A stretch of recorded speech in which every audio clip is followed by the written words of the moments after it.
Hi guys! Praise be Jesus and Mary. So welcome again sa kwentong mahal na Birheng Maria. So ang i-feature naman natin today ay ang kwentong mahal na Birheng Maria ng Immaculada Concepcion de Malolos. Ayan, na-request sa atin ni Tasha Wagas Malikay.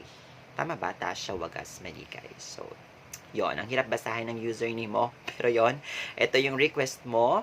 Yan, si Immaculada Concepcion de Malolos. May karugtong naman. May karugtong yan sa comment section eh. Nakalagay dyan, si Immaculada Concepcion de Malolos. Tapos, meron siya karugtong naman po. So, yun, very good ka dyan. Charot. So, ano nga ba ang kwento, no? Noong image ng Immaculada Concepcion de Malolos. Yung image po na ito, yung nasa aking likuran, yung nasa retablo po ng simbahan. So, ito daw ay ginawa ng isang mahusay at henyong eskultor na si Ginoong Teodoro Tantoco Ople mula sa baryo ng San Vicente. So taga San Vicente pala siya, sa bayan mismo din ng Malolos. Ito ay nililok noong taong 1937 sa panahong bago sumiklab ang ikalawang digmaang pandaigdig.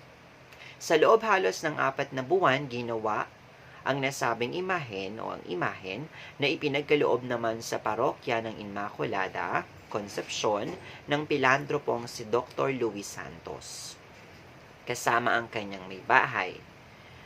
Pormal na itinanghal sa altar mayor ng simbahan ng Malolos bago ang pagdiriwang ng Pistang Bayan noong taong 1937 sa ilalim ng panunungkulan ni Padre Enriquez Reyes. So binibigyan din sa pagsasalarawan ng imahe ni Maria, ang Immaculada Concepcion, ang interpretasyong ipinahahayag sa Biblia sa aklat ng Genesis, ang babaeng dudurog sa ulo ng ahas. At sa aklat naman ng pahayag na ang babaeng nadaramtan ng araw na ang buwan ay nasa ilalim ng kanyang mga paa at siya ay may putong ng koronang may 12 bituin. Taas ang kamay noong nag-isip na yon ay sungay, Charis. Nung bata kasi ako, tuwing makikita ko yung image ni Mama Mary doon sa retablo ng katedral, iniisip ko, ano kaya kako yung parang yung matalim na nakaganon. Akala ko nung bata ako sungay yon. Pero yon, bago ko naman mabasa to, alam ko namang buwan na siya. So, nung bata lang naman ako, akala ko sungay talaga siya. Ginanap naman ang dakilang araw ng koronasyon noong March 10, 2012.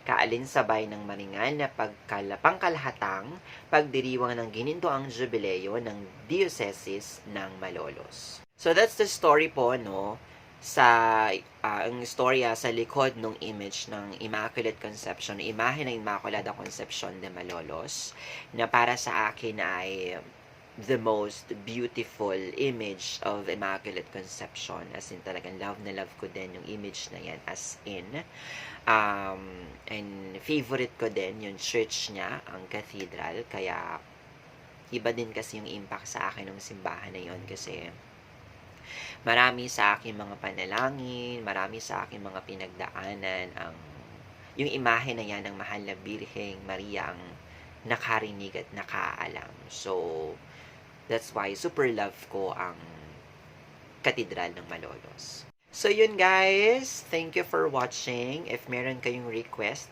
comment nyo lang yan sa comment section at pipili ulit tayo dyan ng i-feature natin sa kwentong mahal na Birheng Maria. So yun guys, thank you for watching. Bye!